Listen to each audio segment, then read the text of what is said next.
The Voice of a Mute. Narrated by the author himself, Christopher John Alfred Graham. Chapter 1. The Mighty Mawkin. It was a muggy, late summer afternoon, and the only thing to make it more worthy of a long nap for dour Mawkin was the fact it was visiting day at the orphanage.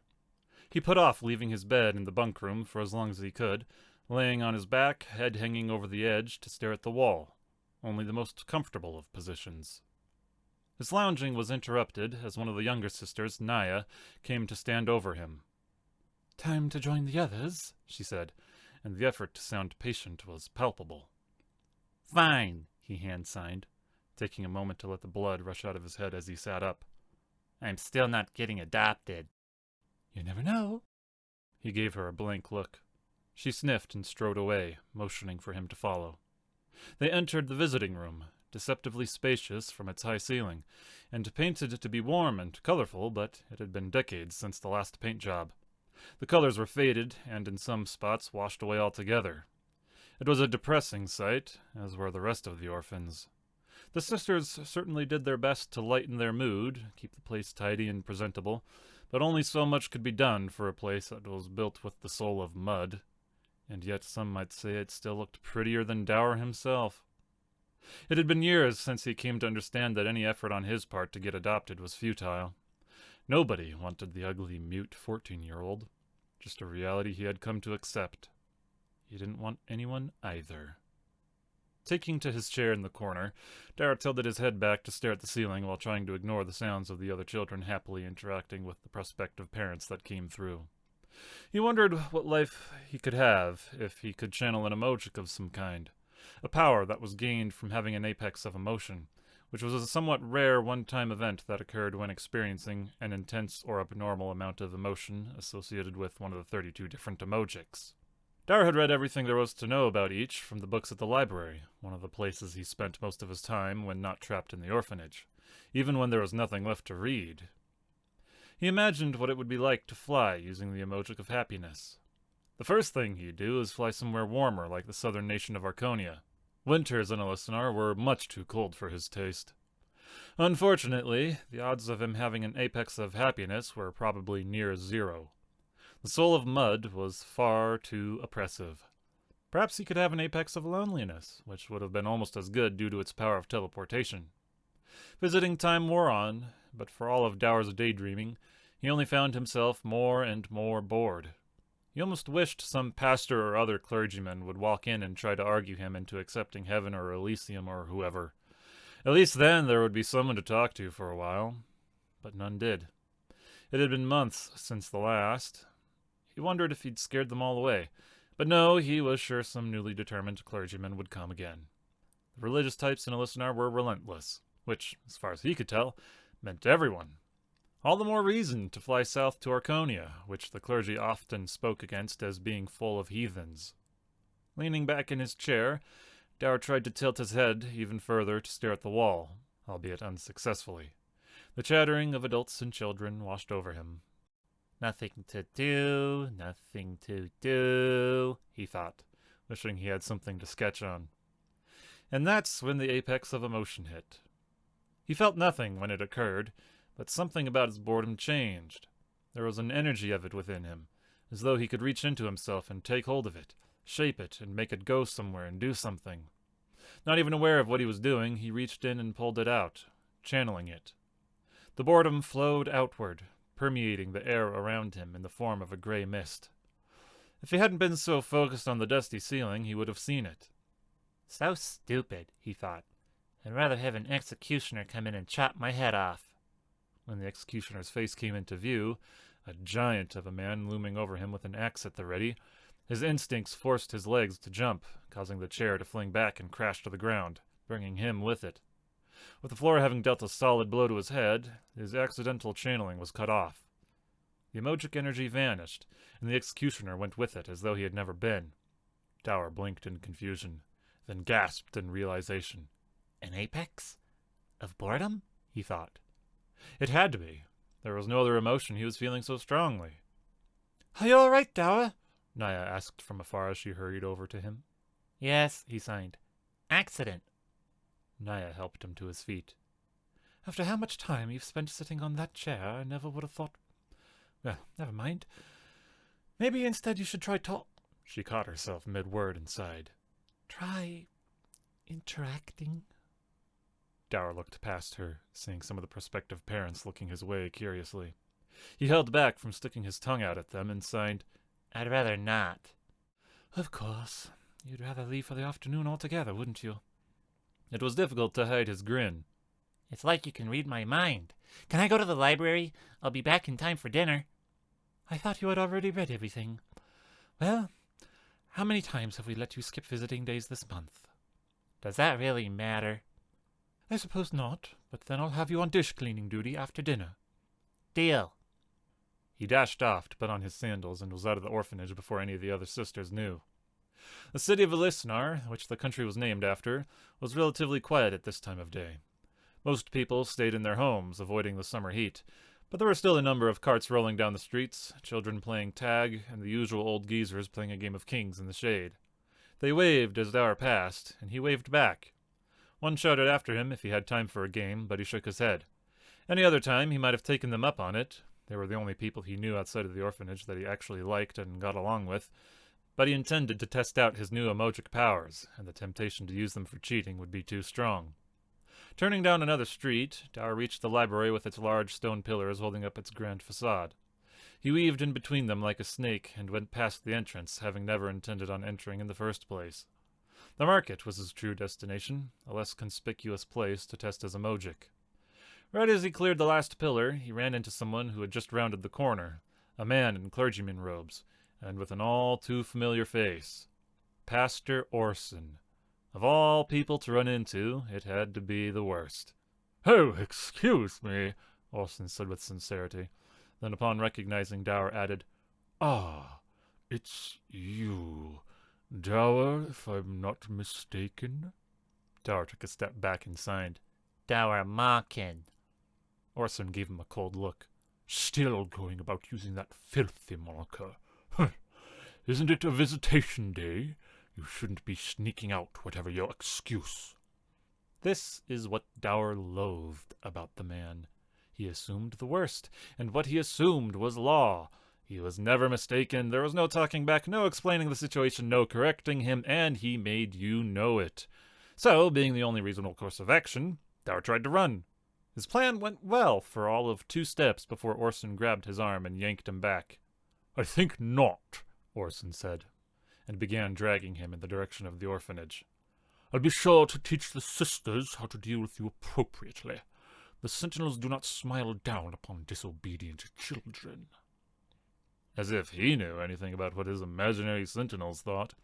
For all that was written in the 5 Sentinels, the primary religious text of Elisnar, there was nothing about disobedient children and what the sentinels themselves thought of them. Dower would know. He had read the entire thing, and he never forgot a single detail of any book he read. Not even the snakes, the sentinels' evil counterparts, had anything to say about delinquents. An idea came to him. If he was a boredom Emogician, as he suspected, he should be able to use his Emogic to escape. Boredom's powers were telepathy and sensory manipulation, and using the latter should make for an easy escape. If there was someone he didn't mind testing it on, it was Orson. Recalling what he'd read about how to channel Emogic, he took a calming breath and tried to ignore the hand grasping his arm. Instead, he turned his focus inward, feeling the Emogic energy churning within him, and mentally willed it to come into his control, the way all Emogics were channeled.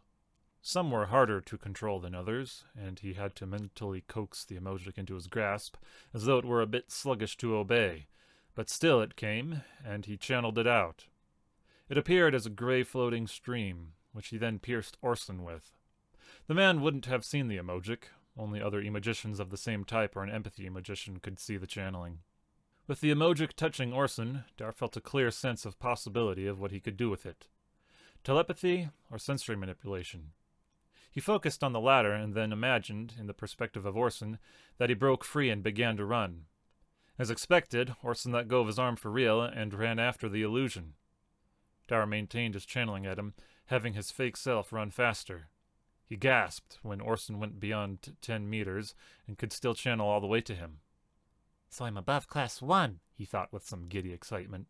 After aiming a rude gesture towards the old fool, he started running in the opposite direction, still channeling. After about 10 seconds, his stream of boredom stretched thin and slipped off of Orson. That sealed being at least Class 2, probably even a bit higher, earning an excited leap forward. Still, he wanted to be sure of exactly how powerful he was. The power measurement of an Emogician scaled logarithmically, and the more powerful, the less chance of someone having an apex to reach such strength, and some Emogics were rarer than others. He could likely be the only boredom Emogician in the country. There were a few ways to know where he fell along the class scale, such as a trained empath to sense it outright, but without one he resorted to testing how many people he could channel to. Before he could start doing so, he nearly tripped over a stray dog that was lying down in the shade of a building. The shaggy mongrel was panting hard and looked like it hadn't eaten for a few days. It looked at him with frightened eyes and made a low whine. It's okay, Dower signed, backing away slowly. He wondered if boredom worked on animals and channeled to the dog, but he couldn't sense any sort of telepathic possibility. That much was expected. An animal's thoughts were incompatible with a human's unless you were able to channel the Emogic of peace. At least he could tell that sensory manipulation would work, so he made the dog hear the voice of one of the other orphans as though it came from him. I'll go get you something to eat, okay? Wait right here. Running off and reaching the market, he came to a tired-looking fruit merchant and looked through what he was selling. A colorful variety of apples, pears, and oranges. Dogs could eat apples, right? Good day for some fruit, the merchant said absently, waving a straw hat at himself to cool down. Dower nodded in agreement and again channeled out his Emogic, piercing the merchant with it. But this time he focused on the possibility of telepathy. The mind of the merchant opened up to Dower's own. Looks like an orphan, the merchant thought. Ugly kid. Probably can't even afford anything. Ugly? Dower channeled sensory manipulation using the merchant's own voice. Who you calling ugly? Ugly? I am the mighty Mawkin. The merchant's eyes widened. Dower continued channeling and imagined himself disappearing. Gasping, the merchant leapt to his feet, eyes searching wildly. Dower grinned and jumped in place a few times, but there was no further reaction from the bewildered merchant. Satisfied, Dower grabbed a couple apples and made it seem to the merchant that they were still there. Deciding the dog could wait a bit longer, he began to channel at each person he came across. Even at this blistering hour of the day, there were plenty around to do so. As he pierced them with the Emogic, he felt the distinct possibility of either telepathy or sensory manipulation. Not knowing whether that was enough to test his limits, he decided to go with telepathy for them all. One by one their minds opened up to his own, but he didn't let any of his own thoughts go into theirs. No reason to raise suspicions. That man was worried about his work. That woman was worried about her husband. That kid just wanted to play with friends. Dower continued striking new targets with his Emogic. 7, 8, 9. This wasn't so bad. The voices clamoring in his mind were fairly easy to ignore, too. 10. Not much more difficult. Any Class 2 would be able to channel at this many without issue. How many more? 11, 12, 13. That woman was having an affair. That man was planning to cheat his business partner. That kid just wanted to eat cake. Dower didn't even know what cake tasted like. Each new target felt like it was taking a fair bit more effort to channel it, but still manageable. All the voices just became background noise. 14? Getting close. Why was that guy so desperate for a shovel? 15? His heart pounded. Was this what it was like trying to run a marathon? There was no way he could go much further, but he wanted to know for sure. At 16 it took twice as much effort, and the streams of Emogic visibly trembled. Suppressing the voices became impossible, and they flooded his mind with an overwhelming force. Any more, and Dower thought he'd instantly collapse from the effort. He was ready to as it was, and cut his channeling, letting the streams of Emogic vanish along with all the voices. 15 must be my limit, he thought, holding his head, which suddenly felt dizzy. That makes me Class 2.2 according to the books. Not bad. He chuckled to himself and slowly began walking back to where the dog had been. Maybe now that he had a way to communicate with people besides signs, he could get adopted. The thought made him laugh out loud and stumble, earning a few odd stares from passers-by. No, there were better things to do than that. With the power of telepathy and sensory manipulation, he could leave the orphanage and be on his own for good.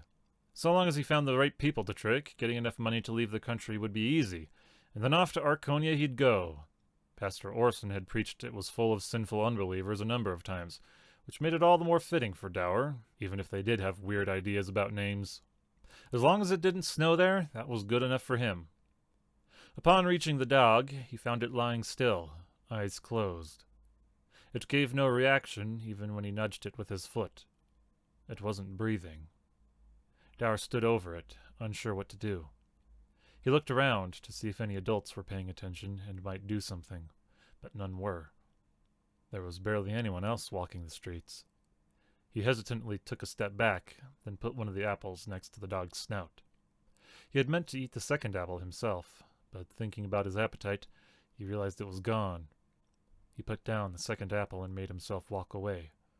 For some reason, his heart was racing even faster than when he was channeling to all those people.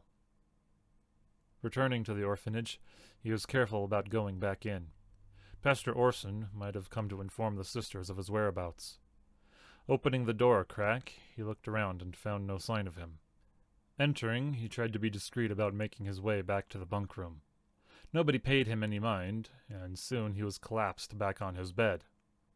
Snakes, he was exhausted all of a sudden. Where'd that ache in his bones come from?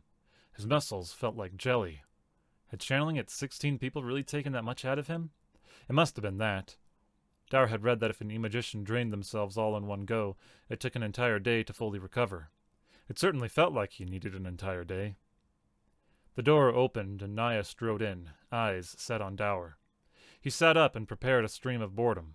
At least, he tried to. His focus was slipping and he couldn't maintain channeling. "There are some people here looking for you, Dower," Naya said. "They say you've had an apex of emotion. Are you okay? You look exhausted. What happened?" Snakes, Dower thought. How did they know? An empath? But how would an empath have known I was... Orson. The bastard must have gone straight to the Academy of Emogic to report him. Of course he'd know. Once Dower's channeling to him stopped, the fake Dower would have simply vanished into thin air. Stupid, stupid, stupid, stupid, stupid! Two men strode into the room, their attention focused on Dower. His instincts made him jump up and try to run, but exhaustion got the better of him. They grabbed him, and there was little he could do as one hoisted him over his shoulder. He felt like he was falling asleep and cursed his body for being so pathetically weak. "Don't worry, ma'am," the man holding him said. "We'll take good care of him and make sure he won't get himself hurt." No, he tried to say, but it was just an unintelligible groan before he slipped into unconsciousness.